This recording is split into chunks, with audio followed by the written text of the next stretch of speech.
강남은 로또? 옛말입니다. 상가 투자 신중하세요. 가로수길 공실률 43.9%. 뉴스에서 봤습니다. 남의 일인 줄 알았습니다. 제 건물이었습니다. 5년째 비어 있습니다. 30년 모은 돈 들고 샀습니다. 15억 넣었습니다. 7억 날렸습니다. 강남 불패. 거짓말이었습니다. 지금 저는 빌라 월세에서 삽니다. 건물주 되려다 세입자가 됐습니다. 오늘 제 이야기 끝까지 들으시면 여러분은 절대 저처럼 무너지지 않을 겁니다. 구독과 좋아요, 당신의 노후를 지켜드립니다. 제 이름은 박준호입니다. 올해 62입니다. 6년 전까지만 해도 대기업 재무팀에서 일했습니다. 30년을 다녔습니다. 신입사원으로 들어가서 차장까지 올라갔습니다. 더 올라갈 수 있었는데 정치를 못했습니다. 그래도 불만은 없었습니다. 회사 돈 수천억 원을 굴렸습니다. 예산 짜고 투자 검토하고 리스크 분석하는 게 제 일이었습니다. 숫자 앞에서는 자신 있었습니다. 틀린 계산을 한 적이 없었습니다. 그래서 자만했습니다. 숫자만 잘 보면 세상에 못할 일이 없다고 생각했습니다. 아내와는 31살에 결혼했습니다. 소개팅으로 만났습니다. 첫눈에 반했습니다. 조용하고 차분한 사람이었습니다. 딸 둘 낳아서 키웠습니다. 큰딸은 31에 결혼해서 분가했고 작은 딸은 28배 대학원 다니고 있었습니다. 손자가 하나 있었습니다. 큰딸이 낳은 아이였습니다.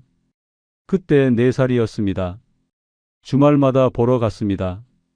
할아버지 하면서 달려오는 게 얼마나 예쁜지 몰랐습니다.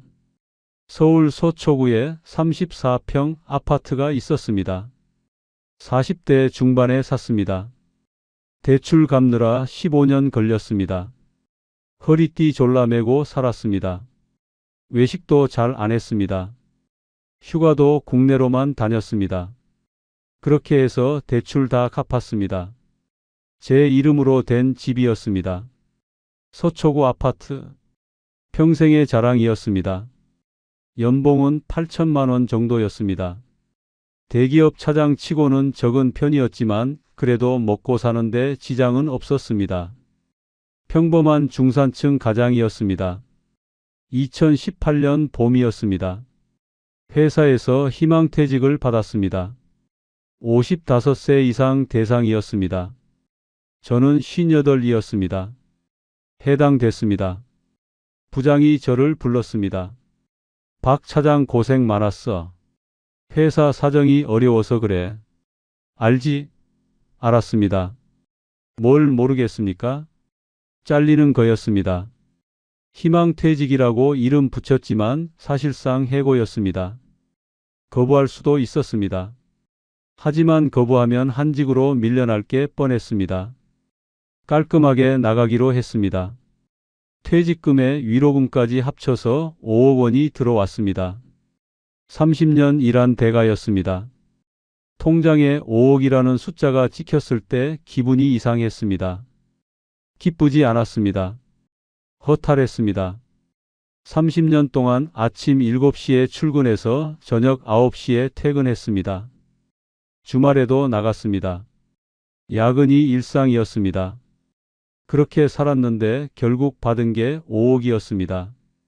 많은 건지 적은 건지 모르겠었습니다. 문제는 이 돈을 어떻게 굴리느냐였습니다. 은행 이자는 연 2%도 안 됐습니다. 5억 넣어봤자 1년에 1,000만 원. 한 달에 80만 원밖에 안 됐습니다. 80만 원으로 어떻게 삽니까? 관리비에 공과금 내면 남는 게 없었습니다.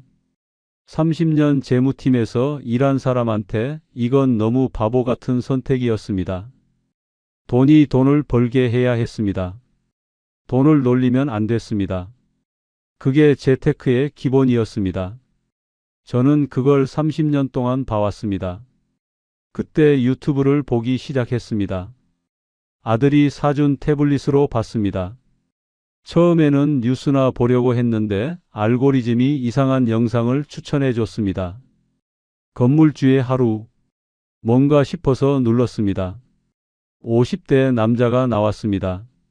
자기 건물에서 월세 받아서 노후 보낸다는 내용이었습니다. 월 500만 원씩 들어온다고 했습니다. 일 안 해도 돈이 들어온다고 했습니다. 패시브 인컴이라고 했습니다. 가만히 있어도 돈이 굴러 들어오는 구조. 매력적이었습니다. 저도 저렇게 살 수 있을까? 생각이 시작됐습니다. 비슷한 영상을 더 봤습니다. 강남 건물 이야기가 많았습니다. 강남은 절대 안 떨어진다고 했습니다. 강남 건물은 금이라고 했습니다. 지금 사두면 10년 후에 2배가 된다고 했습니다. 삼성동, 압구정, 신사동. 이름만 들어도 돈 냄새가 났습니다. 저는 서초구에 살았습니다. 강남이 얼마나 대단한 곳인지 알고 있었습니다. 강남 건물주. 그 단어가 머릿속에 박혔습니다. 그러던 중에 뉴스를 봤습니다.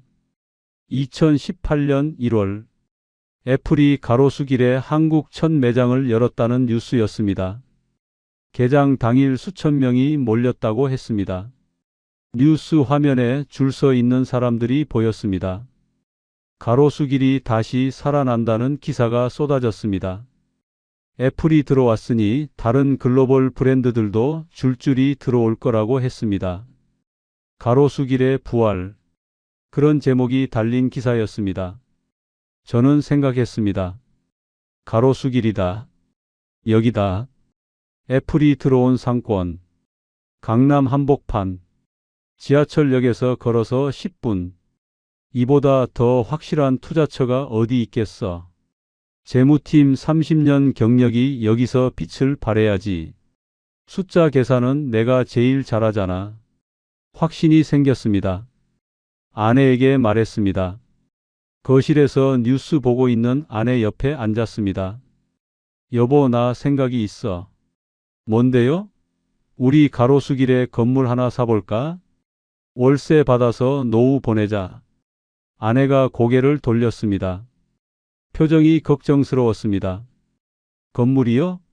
그게 얼마나 하는데요? 저는 자신 있게 대답했습니다. 15억 정도면 소형 빌딩 살 수 있어. 퇴직금 5억에 대출 10억 받으면 돼. 월세 받으면 대출이자 내고도 남아. 아내가 물었습니다. 대출 10억이요? 그거 갚을 수 있어요? 목소리에 걱정이 묻어 있었습니다. 저는 웃으면서 대답했습니다. 걱정 마. 내가 30년 동안 숫자 만지며 살았잖아. 다 계산해 봤어. 손해볼 일 없어. 강남이야, 강남. 강남은 절대 안 떨어져. 아내는 한숨을 쉬었습니다. 길게 쉬었습니다. 당신이 그렇게 하고 싶으면요. 근데 조심해요. 제발요. 저는 고개를 끄덕였습니다. 알았어. 걱정 마. 지금 생각하면 그때 아내 말을 들었어야 했습니다. 그 한숨 속에 답이 있었습니다. 대출 10억. 그 무게를 저는 너무 가볍게 봤습니다. 숫자에 밝다고 자만했습니다. 리스크 분석을 30년 했다고 자만했습니다. 하지만 숫자에는 욕심이 포함되지 않았습니다. 제 계산에는 제 욕심이 빠져 있었습니다. 그게 문제였습니다. 가장 큰 문제였습니다. 시청 전 구독과 좋아요를 눌러주시면 여러분의 노후를 지키는 작은 행운이 될 수 있습니다. 2018년 여름이었습니다. 본격적으로 건물을 찾아다녔습니다. 신사동 부동산 중개업소를 돌아다녔습니다. 양복을 입고 갔습니다. 점잖아 보이려고요. 중개업소 사장님들이 반겼습니다. 요즘 건물 찾으시는 분 많아요. 가로수길 뜨고 있거든요. 애플도 들어왔잖아요. 저도 알아요. 그래서 왔어요. 가로수길 메인 거리는 평당 2억이 넘었습니다. 제 예산으로는 어림없었습니다. 메인거리 건물은 30억, 40억짜리였습니다. 제가 살 수 있는 물건이 아니었습니다. 그래서 메인거리에서 한 블록 들어간 이면도로를 봤습니다. 이면도로라도 가로수길은 가로수길이니까요. 애플스토어 근처니까요. 3주 정도 돌아다녔습니다. 매물을 10개 넘게 봤습니다. 어떤 건 너무 낡았고, 어떤 건 위치가 안 좋았고, 어떤 건 가격이 너무 비쌌습니다. 그러다가 괜찮은 매물이 나왔습니다. 지하 1층 지상 3층짜리 소형 빌딩이었습니다. 연면적 80평 정도였습니다. 하얀색 외벽에 통유리 창문이 달린 깔끔한 건물이었습니다. 90년대에 지어져서 좀 됐지만 관리가 잘 되어 있었습니다. 위치가 좋았습니다.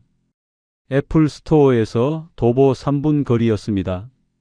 메인 거리는 아니지만 충분히 유동인구가 있는 곳이었습니다. 골목 입구에 있어서 눈에도 잘 띄었습니다.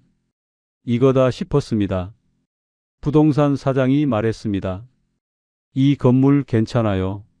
메인 거리 아니라서 가격도 적당하고 세입자도 다 차 있어요. 월세 잘 나와요. 매도자를 만났습니다. 50대 중반의 여성이었습니다. 화장을 진하게 하고 명품 가방을 들고 나왔습니다. 부자처럼 보였습니다. 왜 파시냐고 물었습니다. 아이들이 유학 가서요. 미국으로요. 자금이 필요해서요. 저는 고개를 끄덕였습니다.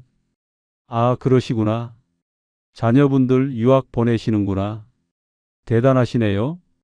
그때는 그 말을 그대로 믿었습니다. 나중에 알았습니다. 그분은 이미 상권이 죽어가는 걸 알고 있었던 겁니다. 빨리 팔고 나가려고 했던 겁니다. 유학은 핑계였습니다. 가격 협상을 했습니다. 호가는 16억이었습니다. 저는 15억을 불렀습니다. 매도자가 난색을 보였습니다. 그건 좀 많이 깎는 거 아니에요? 저는 버텼습니다. 제 예산이 그 정도예요. 더 드리기 어렵습니다. 신랑이가 2주일 갔습니다. 결국 15억 2천에 합의했습니다. 제 예산에서 2천만 원이 더 들어갔지만 괜찮다고 생각했습니다. 어차피 오를 테니까. 강남이니까. 나중에 팔면 본전은 뽑을 테니까. 대출을 받으러 은행에 갔습니다. 양복 입고 서류 들고 갔습니다. 상가담보대출이었습니다. 금리가 연 4.5%였습니다. 요즘 기준으로는 낮은 편이었습니다. 10억을 빌리면 월 이자가 375만 원 정도였습니다. 원금 상환없이 이자만 내는 조건이었습니다. 적지 않은 금액이었습니다. 하지만 월세 수입이 800만 원이니까 이자 내고도 400만 원이 남는다고 계산했습니다. 괜찮았습니다. 플러스니까요? 은행 직원이 물었습니다. 젊은 여직원이었습니다. 고객님 공실 나면 어떻게 하실 거예요? 저는 웃으면서 대답했습니다. 가로수길인데요. 공실 날 일 없죠. 애플도 들어왔잖아요. 강남이에요, 강남. 은행 직원이 고개를 끄덕이면서 서류를 처리했습니다. 네, 알겠습니다. 아, 근데 금리가 오르면 이자 부담이 커질 수 있어요. 그건 알고 계시죠? 저는 대수롭지 않게 대답했습니다. 알죠? 뭐 얼마나 오르겠어요. 그때 그 직원이 한마디 더 했더라면. 하지만 그런 건 기대할 수 없는 거였습니다. 그건 제가 판단할 일이었습니다. 계약을 했습니다. 법무사 사무실에서 만났습니다. 매도자와 중개업소 사장과 저. 셋이 마주 앉았습니다. 서류에 도장을 찍었습니다. 15억 2천만 원. 제 퇴직금 5억 원과 대출 10억 2천만 원이 들어갔습니다. 손이 떨렸습니다. 평생 이렇게 큰 계약을 해본 적이 없었습니다. 회사에서는 수백억 원짜리 투자 검토를 했지만 그건 회사 돈이었습니다. 내 돈으로 15억을 쓰는 건 처음이었습니다. 등기를 치는 날 가슴이 뛰었습니다. 등기부등본에 제 이름이 올라갔습니다. 박준호, 소유자 박준호, 드디어 건물주가 됐습니다.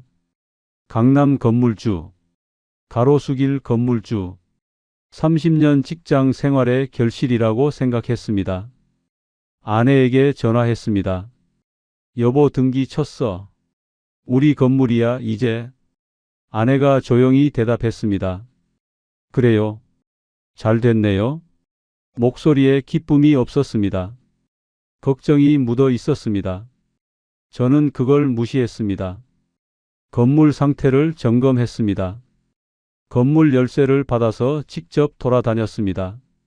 지하 1층에는 네일샵이 있었습니다.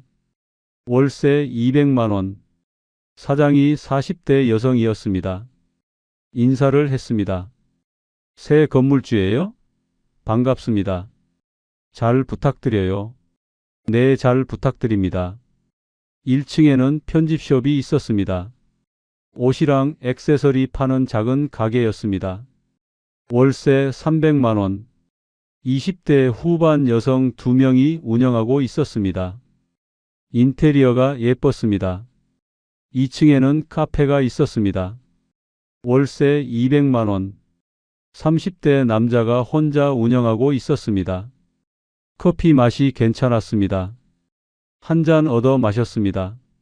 3층에는 작은 사무실이 있었습니다. 월세 150만 원. 디자인 회사라고 했습니다. 직원 3명이 일하고 있었습니다. 합쳐서 월 850만 원이 들어오고 있었습니다. 대출이자 375만 원 내고 475만 원이 남았습니다. 연으로 치면 5,700만 원. 퇴직금 5억의 수익률이 11%가 넘는 거였습니다. 은행이자 2%랑은 비교가 안 됐습니다. 저는 흐뭇했습니다. 역시 강남이야. 역시 내가 계산을 잘했어. 재무팀 30년 경력은 어디 안 가. 주변 사람들에게 자랑했습니다. 동창 모임에 나갔습니다. 나 가로수길에 건물 샀어. 다들 눈이 커졌습니다. 진짜? 얼마 줬어? 15억. 다들 부러워했습니다. 야, 대단하다. 네가 건물주가 됐네. 월세 얼마나 나와? 800 좀 넘어. 우와, 부럽다. 역시 대기업 다니더니 다르네. 저는 우쭐했습니다. 어깨가 올라갔습니다. 아내도 처음에는 좋아했습니다. 월세가 들어오니까요. 매달 통장에 850만 원이 찍혔습니다. 이자 빼고 475만 원이 순수익이었습니다. 나쁘지 않았습니다. 아니, 좋았습니다. 아내가 말했습니다. 생각보다 괜찮네요. 저는 웃었습니다. 내가 뭘 했어? 걱정 말라고 했잖아. 하지만 그 행복은 오래가지 않았습니다. 건물을 산 지 넉 달쯤 됐을 때였습니다. 1층 편집숍 사장이 찾아왔습니다. 사장님, 잠깐 얘기 좀 할 수 있을까요? 네, 그러세요. 뭔데요? 젊은 여자 둘이 머뭇거렸습니다. 한 명이 입을 열었습니다. 저희 나가야 할 것 같아요. 매출이 안 나와서요. 청천벽력이었습니다. 뭐라고요? 지금 나가시겠다고요? 네. 계약 기간 남았는데요. 위약금 내더라도 나가야 할 것 같아요. 여기 장사가 안 돼요. 요즘 손님이 너무 없어요. 첫 번째 경고였습니다. 저는 무시했습니다. 그 사람들 장사를 못해서 그런 거야. 가로수길인데 장사가 안 될 리가 있어. 다른 세입자 들어오면 되지. 저는 그렇게 생각했습니다. 편집숍이 나갔습니다. 위약금 500만 원을 받았습니다. 기분이 좋지 않았습니다.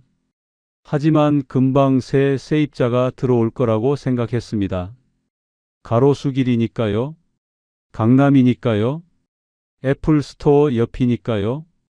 부동산에 임대에 내놨습니다. 월세 300만 원. 이전 세입자랑 똑같은 조건이었습니다. 일주일이 지났습니다. 문의가 없었습니다. 부동산에 전화했습니다. 문의 좀 있어요? 아직 없어요. 좀 기다려 보세요. 2주일이 지났습니다. 문의 한 건이 왔습니다. 둘러보고 가겠다고 했습니다. 30대 남자였습니다. 뭐 하실 거예요? 라면 가게요? 가로수길에서 라면 가게요?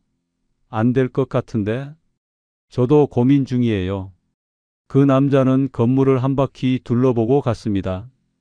연락이 없었습니다. 한 달이 지났습니다. 여전히 비어 있었습니다. 1층 유리창에 임대문의 스티커가 붙어 있었습니다. 건물 앞을 지나갈 때마다 그 스티커가 눈에 밝혔습니다. 언제 때려나? 답답했습니다.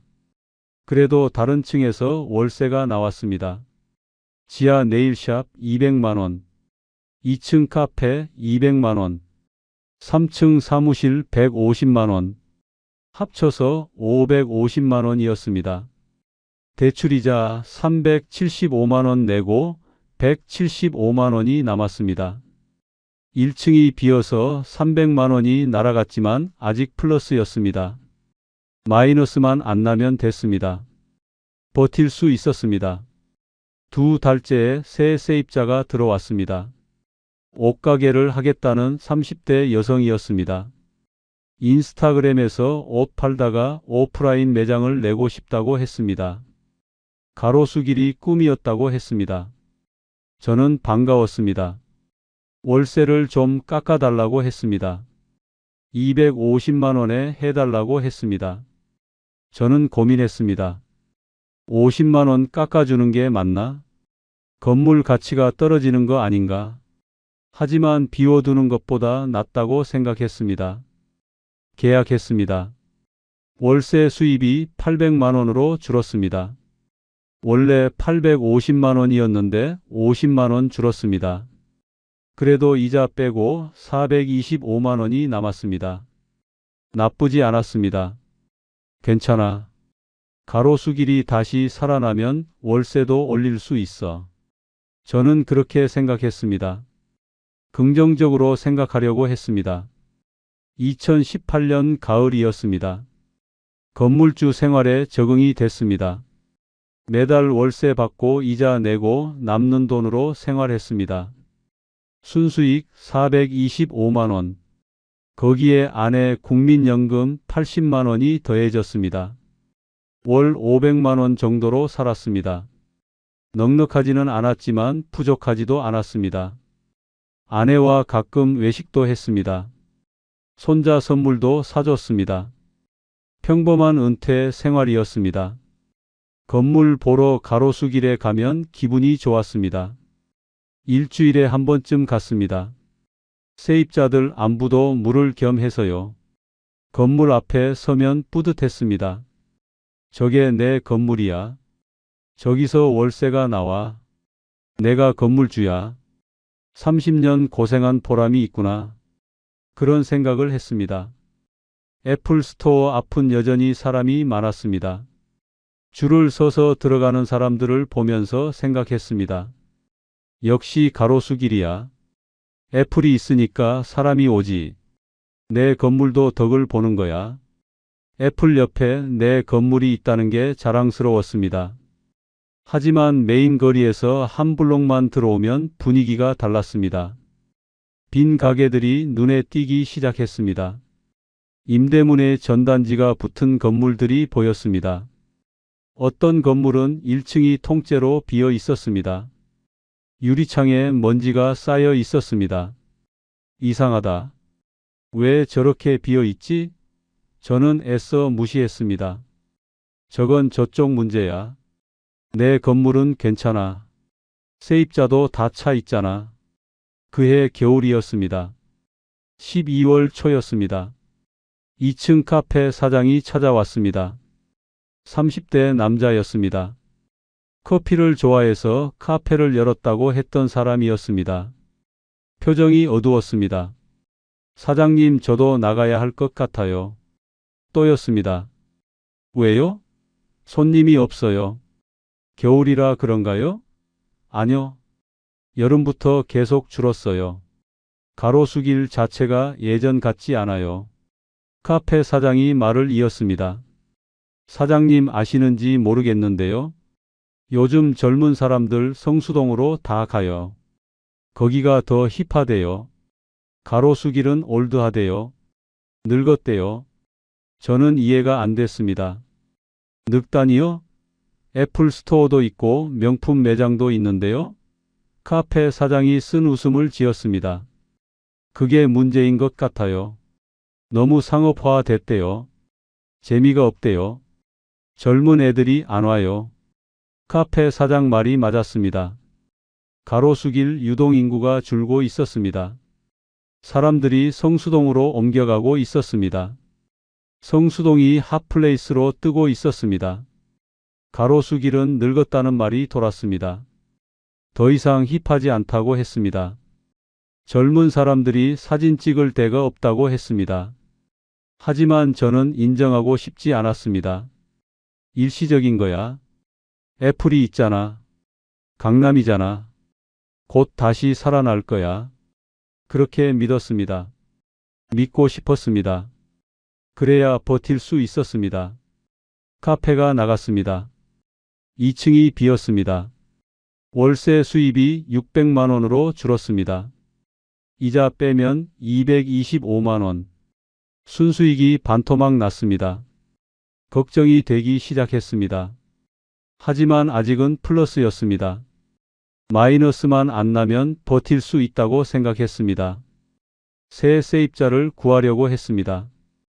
부동산에 임대 내놨습니다. 월세 200만 원. 원래 200만 원 받던 자리였습니다. 또 기다림이 시작됐습니다. 크리스마스가 지나고 새해가 됐습니다. 문의가 몇 건 왔지만 계약으로 이어지지 않았습니다. 가격이 비싸다고 했습니다. 위치가 애매하다고 했습니다. 메인 거리가 아니라서 손님이 안 올 것 같다고 했습니다. 새해 첫날 아내와 건물 앞에 갔습니다. 1층 옷가게에는 세일 현수막이 걸려 있었습니다. 2층은 텅 비어 있었습니다. 유리창에 먼지가 쌓이고 있었습니다. 아내가 말했습니다. 여보, 괜찮을까요? 저는 대답했습니다. 괜찮아. 새해 되면 다시 좋아질 거야. 아내는 대답하지 않았습니다. 저도 확신이 없었습니다. 하지만 인정하기가 싫었습니다. 2020년이 됐습니다. 새해가 밝았습니다. 하지만 상황은 나아지지 않았습니다. 2층은 여전히 비어 있었습니다. 새 세입자는 오지 않았습니다. 월세를 낮춰볼까 생각했지만 결정을 내리지 못했습니다. 월세 낮추면 건물 가치가 떨어진다고 생각했습니다. 조금만 더 버티면 나아질 거라고 생각했습니다. 2월이었습니다. 뉴스가 터졌습니다. 코로나가 왔습니다. 중국에서 시작된 이상한 폐렴이 한국에도 들어왔습니다. 처음에는 금방 끝날 줄 알았습니다. 한두 달이면 괜찮아지겠지. 다들 그렇게 말했습니다. 메르스 때도 그랬잖아요. 금방 지나갔잖아요. 저도 그렇게 생각했습니다. 틀렸습니다. 완전히 틀렸습니다. 3월이 됐습니다. 사회적 거리두기가 시작됐습니다. 정부에서 모임을 자제하라고 했습니다. 사람들이 집에만 있었습니다. 가로수길에 사람이 사라졌습니다. 애플 스토어도 문을 닫았습니다. 임시 휴업이라고 했습니다. 거리가 텅 비었습니다. 주말인데도 다니는 사람이 거의 없었습니다. 유령 도시 같았습니다. 영화에서 보던 장면이 현실이 됐습니다. 1층 옷가게 사장이 전화했습니다. 목소리가 떨렸습니다. 사장님, 저 월세 좀 깎아주세요. 손님이 한 명도 안 와요. 일주일 동안 한 명도 안 왔어요. 문 열어놓고 있는데 아무도 안 와요. 저는 한숨을 쉬었습니다. 얼마요? 반만 내게 해주세요. 125만 원만요. 반이요? 저는 고민했습니다. 반으로 깎으면 월세 수입이 너무 줄었습니다. 하지만 나가버리면 그것도 문제였습니다. 150만 원. 그게 한계예요. 네, 알겠습니다. 감사합니다. 옷가게 사장이 울먹이는 것 같았습니다. 지하 네일샵도 연락이 왔습니다. 사장님, 저희도 월세 좀요. 손님이 안 와요. 네일 받으러 오는 사람이 없어요. 다들 집에만 있대요. 150만 원으로 깎아줬습니다. 원래 200만 원이었는데 50만 원 깎아준 거였습니다. 3층 사무실은 재택근무로 전환했다며 나가겠다고 했습니다. 저희 사무실 필요 없어요. 다들 집에서 일해요. 월세 내면서 사무실 유지할 이유가 없어요. 붙잡을 수가 없었습니다. 나가세요. 어쩔 수 없죠. 4월 월세 수입을 계산했습니다. 1층 150만 원, 지하 150만 원, 2층 공실, 3층 공실, 합쳐서 300만 원. 대출이자가 375만 원이었습니다. 마이너스 75만 원. 처음으로 적자가 났습니다. 월세로 이자도 못 막는 상황이 됐습니다. 아내에게 말하기가 힘들었습니다. 저녁 먹으면서 조심스럽게 꺼냈습니다. 여보, 이번 달은 좀 모자라. 집에서 좀 보태야 할 것 같아. 아내가 수저를 내려놓았습니다. 표정이 굳어졌습니다. 얼마요? 75만 원 정도. 아내는 한숨을 쉬었습니다. 길게 쉬었습니다. 그러더니 일어나서 방으로 들어갔습니다. 저녁을 다 못 먹고요. 저도 밥이 안 넘어갔습니다. 5월도 적자, 6월도 적자, 7월도 적자. 매달 75만 원에서 100만 원씩 집에서 보태야 했습니다. 우리 생활비에서 빠져나갔습니다. 저축해둔 돈이 줄어들었습니다. 퇴직할 때 조금 남겨둔 예비비가 있었는데 그게 줄어들고 있었습니다. 그해 여름이었습니다. 7월 말이었습니다. 1층 옷가게 사장이 찾아왔습니다. 얼굴이 헬쑥했습니다. 살이 빠진 것 같았습니다. 사장님, 죄송한데요. 저 나가야 할 것 같아요. 더 이상 못 버티겠어요. 반년 동안 월세도 제대로 못 냈는데 죄송해요. 위약금도 못 내요. 그냥 나갈게요. 통장에 돈이 없어요. 저는 뭐라고 할 수가 없었습니다. 나가세요. 어쩔 수 없죠. 힘내세요. 옷가게 사장이 고개를 숙였습니다. 감사합니다. 죄송합니다. 뒤돌아서 나가는 뒷모습이 처량했습니다. 4층짜리 건물의 세입자가 지하 한 곳만 남았습니다. 네일샵, 월세 150만 원, 대출이자 375만 원, 매달 225만 원씩 적자였습니다. 1년이면 2,700만 원이었습니다. 생각만 해도 아찔했습니다. 부동산에 임대에 내놨습니다. 3개 층 전부 내놨습니다. 월세를 낮췄습니다. 1층 200만 원, 2층 150만 원, 3층 100만 원. 원래 가격의 절반 수준이었습니다. 그래도 문의가 없었습니다. 아무도 가로수길에 들어오려고 하지 않았습니다. 부동산 사장이 말했습니다. 전화 통화였습니다. 사장님, 지금 가로수길 전체가 비어가고 있어요. 임대료 낮춰도 안 들어와요. 다들 망해서 나가고 있어요. 새로 들어오려는 사람이 없어요. 코로나 때문에요. 아무도 장사를 안 하려고 해요. 저는 물었습니다.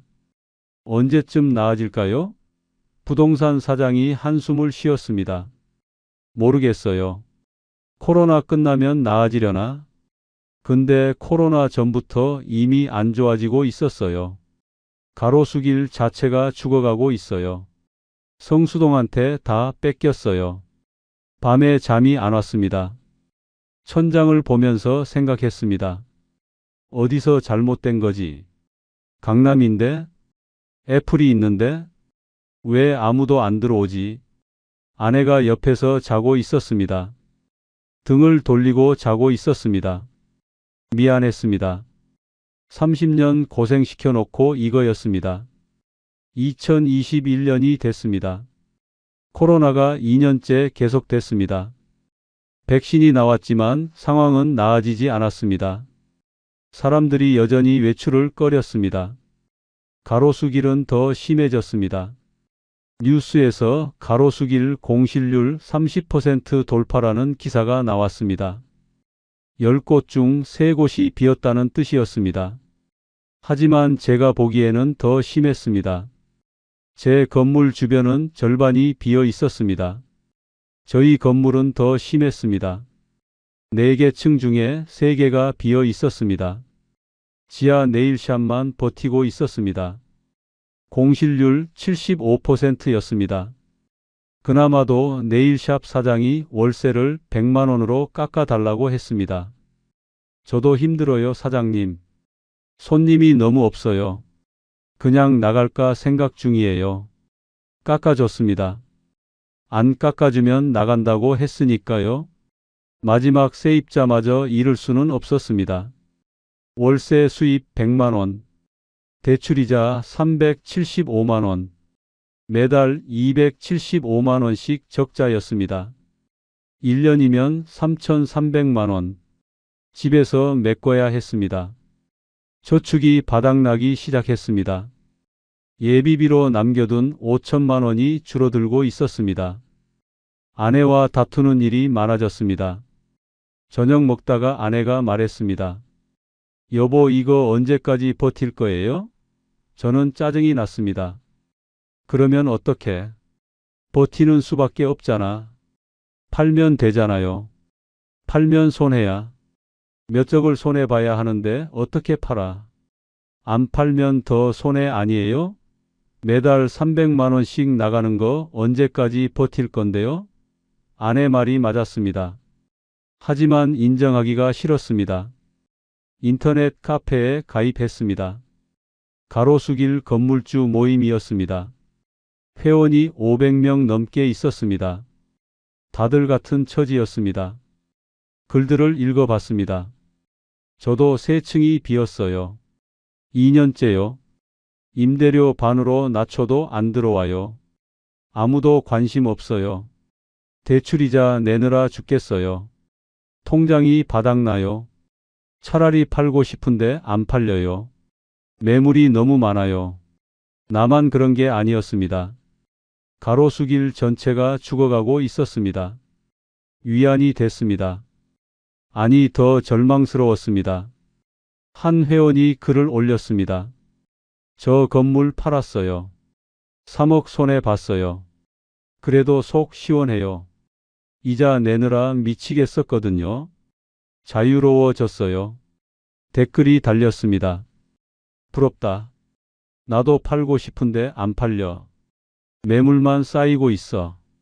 얼마에 내놨는데요? 시세보다 2억 낮게 내놨어요. 그래도 한 달 만에 팔렸어요. 저도 팔아볼까 생각했습니다. 부동산에 전화했습니다.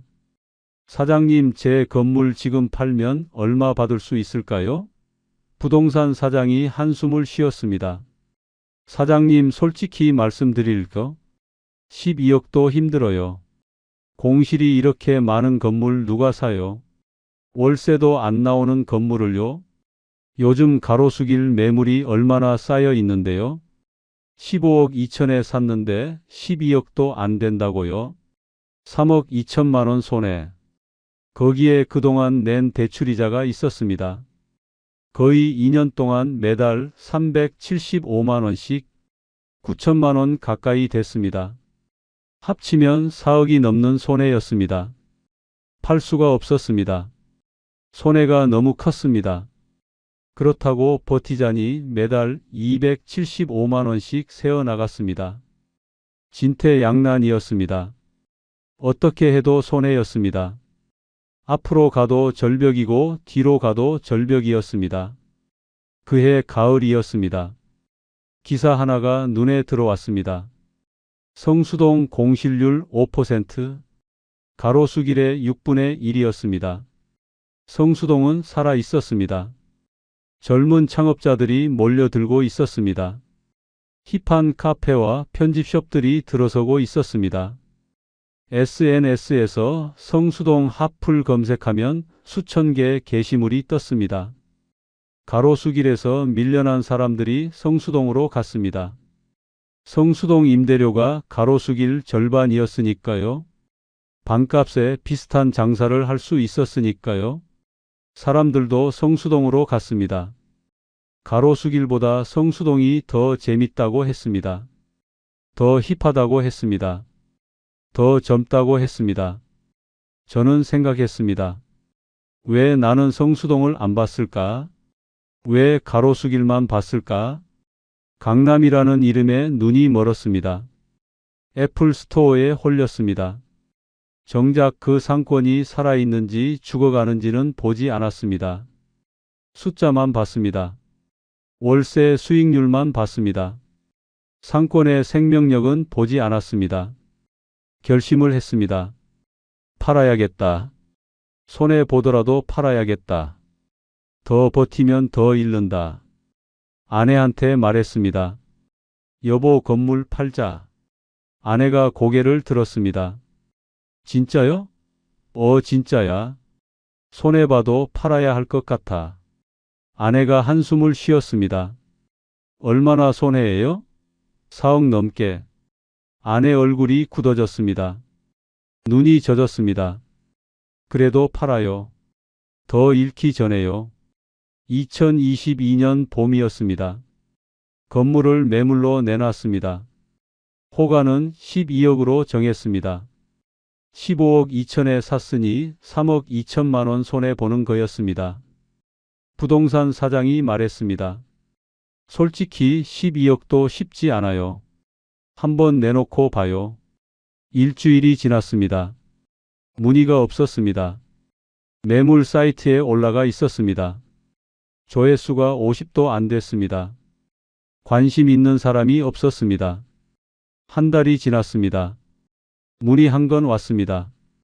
가격 얼마예요? 12억이요. 너무 비싼데요? 10억이면 생각해 볼게요. 10억이요? 그건 너무 낮은데요? 그럼 됐어요. 전화가 끊겼습니다. 부동산 사장이 전화했습니다. 사장님, 가격 더 낮춰야 할 것 같아요. 12억에 안 팔려요. 얼마로 하면 될까요? 11억 정도요. 그래도 팔릴지 모르겠어요. 요즘 가로수길 매물이 100개가 넘어요. 경쟁이 심해요. 11억으로 낮췄습니다. 또 기다렸습니다. 2달이 지났습니다. 문의가 몇 건 왔습니다. 다들 보고 갔습니다. 연락이 없었습니다. 한 명은 이렇게 말했습니다. 공실이 너무 많아요. 세입자 채울 자신이 없어요. 2023년이 됐습니다. 코로나가 끝나고 있었습니다. 거리두기가 해제됐습니다. 사람들이 다시 밖으로 나왔습니다. 하지만 가로수길로는 오지 않았습니다. 성수동으로 갔습니다. 연남동으로 갔습니다. 망원동으로 갔습니다. 가로수길은 여전히 텅 비어 있었습니다. 결국 10억에 팔렸습니다. 2023년 여름이었습니다. 15억 2천에 사서 10억에 팔았습니다. 매수자는 40대 남자였습니다. 투자용으로 산다고 했습니다. 싸게 사서 나중에 비싸게 팔겠다는 거였습니다. 저도 그렇게 생각했었는데 쓴 웃음이 났습니다. 5억 2천만 원 손해. 거기에 5년 동안 낸 대출이자가 있었습니다. 375만 원 곱하기 60개월, 2억 2,500만 원. 합치면 7억 4,500만 원 손해였습니다. 아니, 그게 끝이 아니었습니다. 공실 기간 동안 집에서 보탠 돈이 있었습니다. 매달 200만 원에서 300만 원씩 3년 동안 대략 7천만 원 정도였습니다. 합치면 8억이 넘는 손해였습니다. 조용히 앉아서 계산을 해봤습니다. 종이에 숫자를 적었습니다. 초기 투자금 5억 원, 대출금 10억 2천만 원, 총 투자 15억 2천만 원, 매각금 10억 원, 대출 상환 10억 원, 남은 돈 0원, 대출이자 총액 2억 2,500만 원, 생활비 보전 7천만 원, 총 손실 8억 원 이상, 기회비용도 계산해 봤습니다.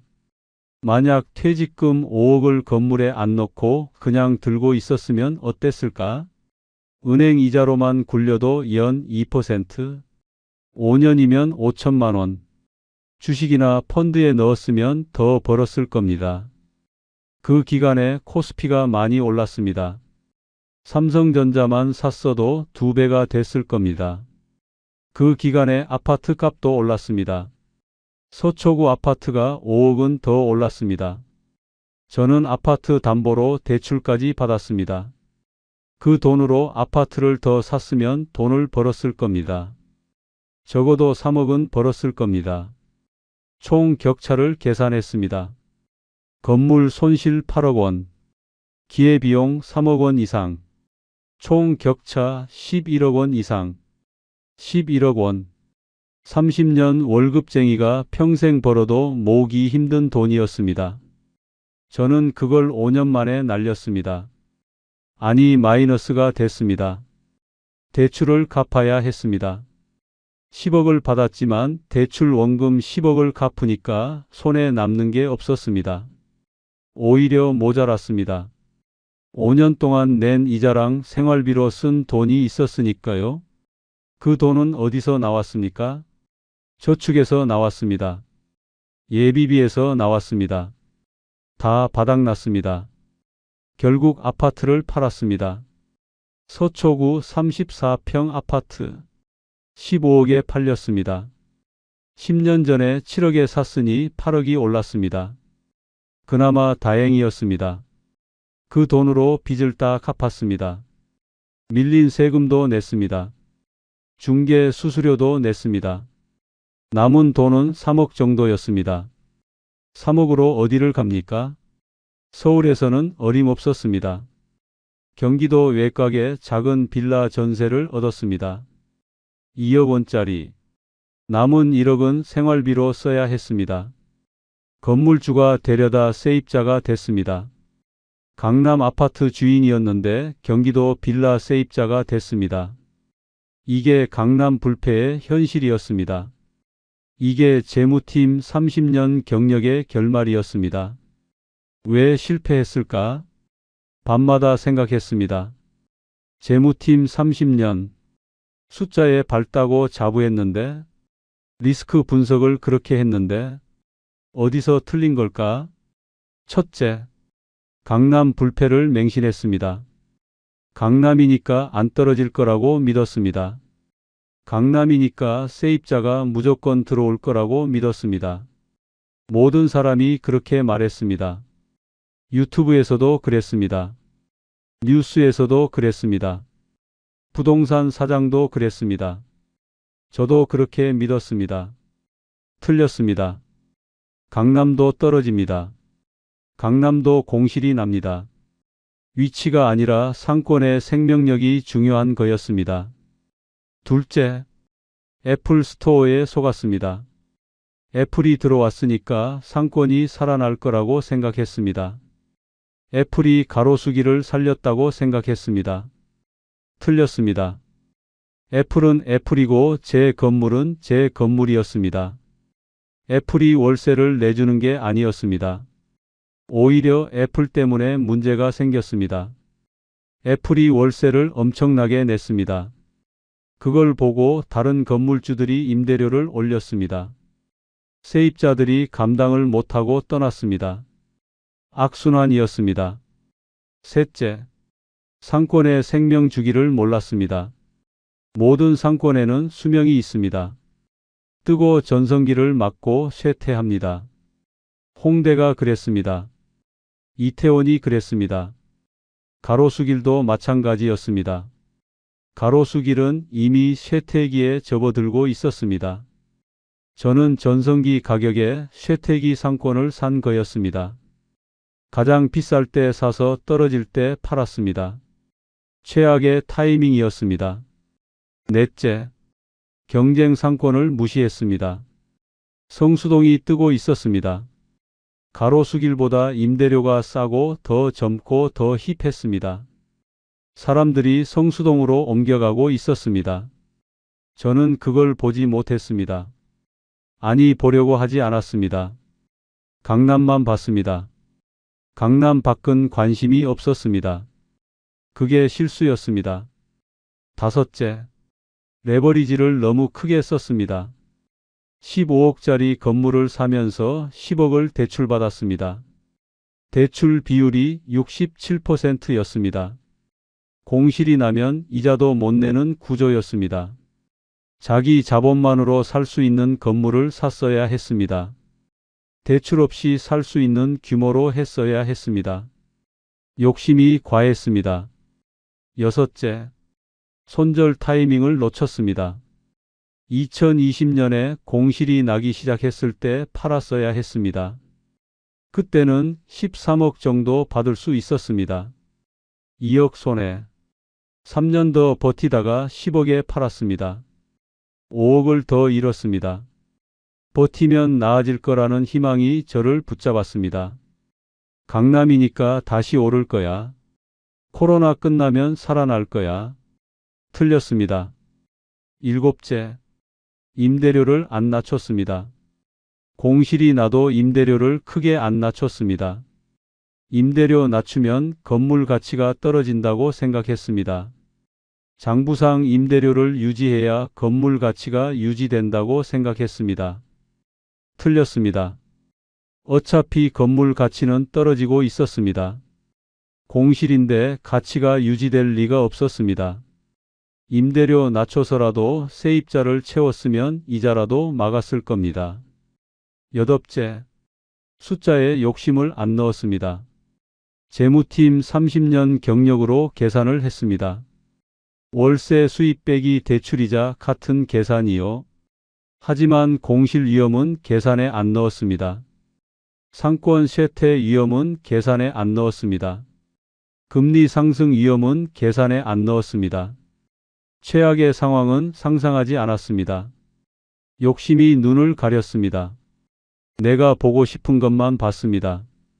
인터넷 카페에서 비슷한 처지의 사람들을 많이 봤습니다. 저도 가로수길에서 5억 잃었어요. 5년 전에 샀는데 명동 건물 샀다가 망했어요. 코로나 때 완전히 죽었어요. 강남 상가 샀다가 폭망했어요. 공실 3년째예요. 나만 그런 게 아니었습니다. 강남 불패를 믿고 뛰어들었다가 망한 사람들이 많았습니다. 위안이 됐습니다. 아니, 더 슬펐습니다. 우리 모두 속은 거구나. 같은 꿈을 꾸다가 같이 망한 거구나. 가장 큰 실수가 뭐였냐고요? 퇴직금으로 건물을 산 거였습니다. 30년 모은 돈을 한 방에 걸었습니다. 올인했습니다. 분산하지 않았습니다. 잃으면 다시 벌 수 없는 나이였는데 60의 전 재산을 건물에 넣었습니다. 그게 가장 큰 실수였습니다. 지금 저는 경기도 외곽 빌라 전세에서 삽니다. 2억짜리 전세입니다. 방 2개, 거실 하나, 작은 집입니다. 62살에 이사했습니다. 서초구 34평 아파트에서 여기로 왔습니다. 짐을 풀면서 울었습니다. 아내도 울었습니다. 우리가 왜 여기까지 왔나? 30년 동안 뭘 했나? 허무했습니다. 아침에 일어나면 창문 밖으로 아파트 단지가 보입니다. 새로 지은 아파트입니다. 남의 아파트입니다. 저도 아파트가 있었는데, 서초구 아파트가 있었는데, 건물 산다고 팔았습니다. 그 아파트 그대로 가지고 있었으면 지금쯤 20억은 됐을 겁니다. 저는 8억 손해보고 빌라에 삽니다. 아내는 말이 없어졌습니다. 예전에는 잔소리도 하고 화도 냈는데 이제는 그냥 조용합니다. 아침에 일어나면 조용히 밥 차리고 조용히 설거지하고 조용히 TV 봅니다. 저한테 아무 말도 안 합니다. 그게 더 마음이 아픕니다. 30년 같이 살면서 서초구 아파트까지 마련했는데 노후에 편하게 해주겠다고 약속했는데 제가 다 날렸습니다. 큰딸이 가끔 옵니다. 아이 데리고 와요. 손자가 6살이 됐습니다. 할아버지 여기 왜 이렇게 작아요? 할아버지 이사했어. 왜요? 그냥 그렇게 됐어. 손자에게 뭐라고 설명하겠습니까? 할아버지가 멍청해서 돈 다 날렸다고 할 수도 없고요. 큰딸이 눈치를 봅니다. 아버지 괜찮아요? 괜찮아. 걱정 마. 거짓말입니다. 괜찮지 않습니다. 손자가 놀러 오면 용돈을 줍니다. 3만 원. 예전에는 10만 원씩 줬습니다. 장난감도 사줬습니다. 맛있는 것도 사줬습니다. 지금은 3만 원이 한계입니다. 할아버지 고마워요. 손자가 웃으면서 말합니다. 미안하다 손자야. 할아버지가 더 주고 싶은데 할아버지가 바보 같은 짓을 해서 가로수길에는 다시 안 갑니다. 갈 이유도 없고 가기도 싫습니다. 그 거리만 생각하면 화가 납니다. 제 돈 8억이 저기 묻혀 있구나. 30년 모은 돈이 저기서 사라졌구나. 강남 불패. 거짓말이었습니다. 애플 스토어. 사기였습니다. 건물주의 삶. 환상이었습니다. 여러분께 드리는 교훈입니다. 피로 산 교훈입니다. 8억짜리 교훈입니다. 첫째, 강남 불패는 거짓말입니다. 강남도 떨어집니다. 강남도 망합니다. 강남이라는 이름에 속지 마세요. 위치가 아니라 상권의 생명력을 보세요. 사람이 오는 곳인지 떠나는 곳인지를 보세요. 둘째, 유행 상권에 투자하지 마세요. 뜬 상권은 언젠가 집니다. 가로수길도 홍대도 이태원도 다 떴다가 졌습니다. 뜨고 있을 때 사면 늦습니다. 지고 있을 때 팔면 늦습니다. 타이밍을 맞출 수 없으면 하지 마세요. 셋째, 대출 많이 받아서 건물 사지 마세요. 공실 나면 이자도 못 냅니다. 버티다가 다 잃습니다. 자기 돈으로만 사세요. 대출 받으려면 30% 이하로 하세요. 그래야 공실 나도 버팁니다. 넷째, 퇴직금으로 부동산 투자하지 마세요. 그 돈은 노후 자금입니다. 마지막 돈입니다. 잃으면 다시 벌 수 없습니다. 예순에 이르면 끝입니다. 다시 시작할 시간이 없습니다. 다섯째, 월세 받아서 노후 보낸다는 말 믿지 마세요. 공실 나면 월세 없습니다. 이자만 나갑니다. 건물주가 돈 번다는 건 세입자가 있을 때 이야기입니다. 세입자 없으면 건물이 짐이 됩니다. 여섯째, 손절할 줄 알아야 합니다. 안 되면 빨리 팔고 나오세요. 버티면 더 잃습니다. 강남이니까 다시 오르겠지 하면 안 됩니다. 손해 확정하는 게 두려워도 빨리 끊으세요. 일곱째, 숫자에 밝다고 자만하지 마세요. 욕심은 계산에 안 잡힙니다. 숫자를 잘 봐도 욕심에 눈이 멀면 소용없습니다. 보고 싶은 것만 보게 됩니다. 여덟째, 배우자 말 들으세요. 아내가 걱정할 때 그만뒀어야 했습니다. 아내가 한숨 쉴 때 멈췄어야 했습니다. 가족 말을 들으세요. 그 사람들이 객관적으로 봅니다. 여러분께 정답을 알려드리겠습니다. 퇴직금으로 건물 사신다고요? 하지 마세요. 강남 상가 투자하신다고요? 하지 마세요. 월세 받아서 노후 보내신다고요? 하지 마세요. 퇴직금은 은행에 넣으세요. 아니면 안전한 데 분산하세요. 예금, 적금, 채권, 배당주. 나눠서 넣으세요. 한 곳에 몰빵하지 마세요. 건물주 꿈꾸지 마세요. 그게 정답입니다. 여러분 자녀분이 이런 말씀하시면 어떡하시겠습니까? 아버지 퇴직금으로 건물 살까요? 어머니 강남 상가 좋은 거 나왔대요. 말리세요. 온 힘을 다해 말리세요. 제가 어떻게 됐는지 보여주세요. 서초구 아파트에서 빌라 월세로 떨어진 사람 얘기해 주세요. 저는 8억 원을 내고 이 정답을 샀습니다. 여러분은 공짜로 가져가세요.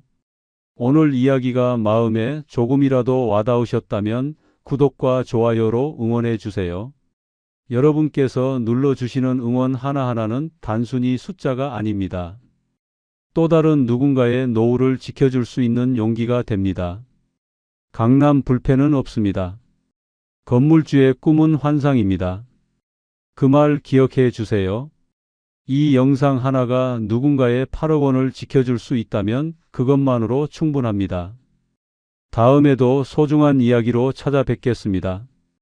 감사합니다.